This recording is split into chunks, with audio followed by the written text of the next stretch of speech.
بسم اللہ الرحمن الرحیم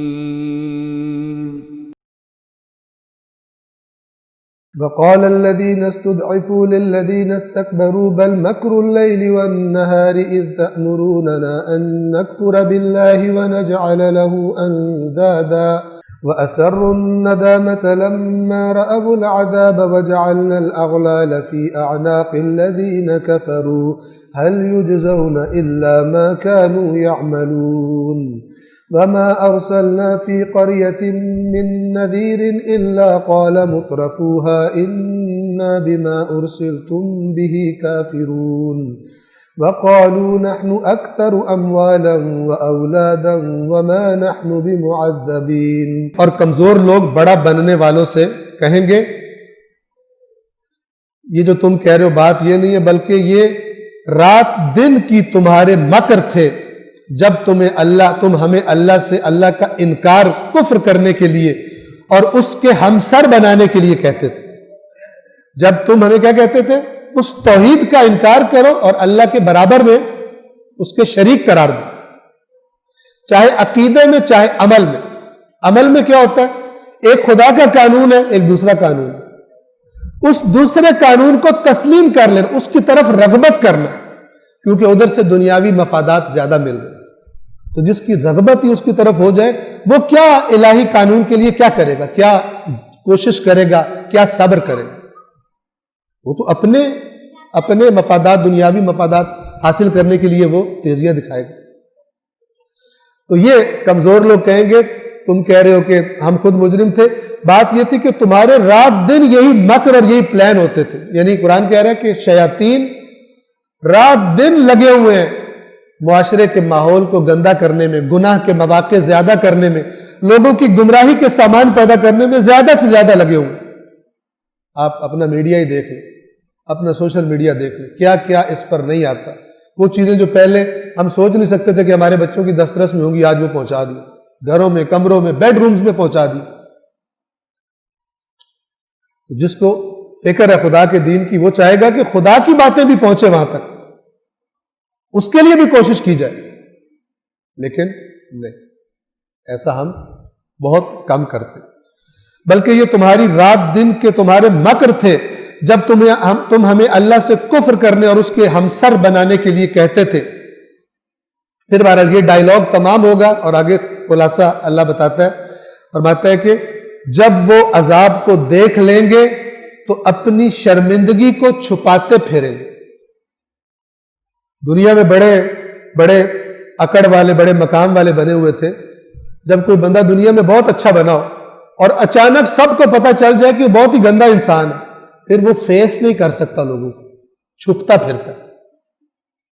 ایسا ہوتا ہے نا، باہر آنے کا اس کا دل نہیں کرتا. وہی پہلے جو اکڑتا پھرتا تھا، اظہار کرتا پھرتا تھا، اب چھپتا پھرتا ہے.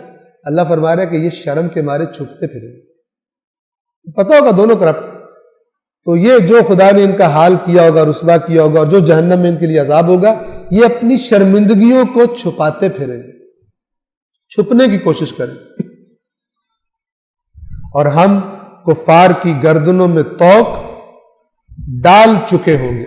یعنی ہم نے وہ گرفتاری کے توق اور زنجیریں ان کی گردنوں میں ڈال دی ہوں گی. پھر خدا سوالیہ انداز میں پوچھتا ہے کیا ان کو اس کے سوا کوئی بدلہ ملا ہے کہ جو یہ کام کیا کرتے تھے؟ اسی کا بدلہ جو کام کیے تھے تم نے. هل يجزون الا ما كانوا يعملون. تمہارے عمل تمہارے سامنے آئے، تمہارے عمل تمہارے سامنے آئے. ابھی آگے سورہ فاطر میں آ جائے گا کہ اچھے کلمات اللہ کی طرف بلند ہوتے ہیں. جب کوئی اچھی بات کرتا ہے، کوئی خدا کی بات کرتا ہے، سبحان اللہ کہتا ہے، کسی کو امر بالمعروف کرتا ہے، کسی کو تبلیغ کرتا ہے، کسی کو اچھائی کی دعوت دیتا ہے، اچھی جگہ آنے کی دعوت دیتا ہے، یہ خدا کے پاس بات بلند ہوتی ہے. لیکن اس کو بلند ہونے کے لیے ایک بلند کرنے والی اور چیز چاہیے. فرمایا وَالْعَمَلُ الصَّالِحُ يَرْفَعُ. صرف باتیں نہیں جاتی اوپر اچھی جب تک عمل صالح ان کو سپورٹ نہ کرے. عمل بتاتا ہے کہ یہ بات اوپر جانے کی قبولیت کی قابلیت رکھتی ہے یا قابلیت نہیں رکھتی. ان کو اور کس چیز کی جزا دی جائے گی سوائے اس کے جو یہ عمل کیا کرتے تھے. اور ہم نے کسی بستی کی طرف خبردار کرنے والے نہیں بھیجے مگر یہ کہ، اب یہ توجہ سے اور سنیں، یہ اللہ سب نبیوں کے ساتھ ہونے والا سلوک بتا رہا ہے، اور یہ بتا رہا ہے کہ تمام نبیوں کو سب سے پہلے ان کی مخالفت کرنے والے لوگ کون ہوتے تھے اور کیا چیزیں ان کو اس مخالفت پر اکساتی تھی۔ اور ہم نے کسی بستی کی طرف کسی خبردار کرنے والے کو یعنی نبی کو نہیں بھیجا مگر یہ کہ، کیا ہوا وہاں پر؟ مگر یہ کہ وہاں کے امیر لوگ، مالدار لوگ، صاحب اقتدار طبقہ جن کو ہم نے وسعت دی ہوئی تھی مال دنیا کی، وہ لوگ ہمارے نبیوں سے کہتے تھے جو پیغام تم لے کر آئے ہو ہم اسے نہیں مانیں، کیونکہ وہ اپنا ایک نظام جس کے تحت انہوں نے سارا کچھ کمایا، ناجائز نظام، نبی کی بات ان کو اپنے نظام کے خلاف لگتی تھی، وہ کہتے تھے انا بما ارسلتم بہ کافرون، ہم انکار کریں گے تمہارا نظام ہم نہیں مانیں گے۔ یہ جنگ ہے اللہ کے نظام کی اور غیر الہی نظام جو جاری ہے ازل سے۔ اور پھر کہتے کیا تھے جب نبی کہتے تھے خدا تمہیں پکڑ لے گا، عذاب دے گا، کیا کہتے تھے؟ اپنی حالت دیکھو، تمہیں اللہ نے کیا دیا ہوا اور ہمیں دیکھو۔ کیا کہتے تھے؟ اور کہتے تھے ہم مال میں اور اولاد میں بڑھ کر ہیں تم سے، ہم پر اللہ کے بڑا کرم ہے، جیسے ہم بھی کہتے ہیں نا بڑا اس فلانے پہ اللہ کا کرم ہے۔ کیوں کرم ہے؟ چونکہ مال بہت زیادہ ہے۔ یہ نبیوں کے مخالف کیا کہتے تھے؟ ہم اموال میں اور اولاد میں زیادہ ہیں، ہم پر عذاب نہیں ہوگا۔ یعنی یہاں بھی اللہ کا کرم ہے، وہاں بھی اللہ کا کرم ہوگا، بات تمہاری ہم نہیں مانیں۔ کیوں؟ ان کے ذہن میں کانسیپٹ کیا تھا؟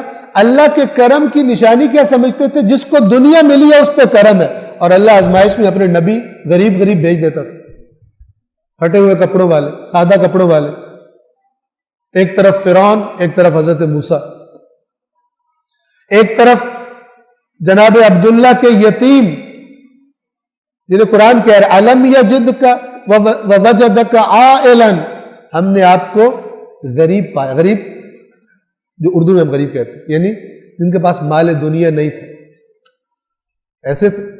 وہاں بھی کافر کہتے ہیں تیرے پاس سونے کے کنگن کیوں نہیں ہے، تیرے پاس محلات کیوں نہیں ہے، تیرے پاس یہ کیوں نہیں ہے، تیرے پاس وہ کیوں نہیں ہے۔ یہ سمجھتے تھے کہ نبی بھی مالداروں میں سے ہونا چاہیے، ہمارے جیسوں میں سے، جو ہمارا بڑائی کا معیار ہے کسی بڑے کو سلیکٹ ہونا چاہیے، تو بڑا نہیں ہے، تیرے پاس مال دنیا نہیں۔ یہ دلیل دیتے تھے، تمام انبیاء کو یہ جواب ملا، ہم مال میں اور اولاد میں زیادہ ہیں، ہم پر عذاب نہیں ہوگا۔ صدق اللہ العلی العظیم۔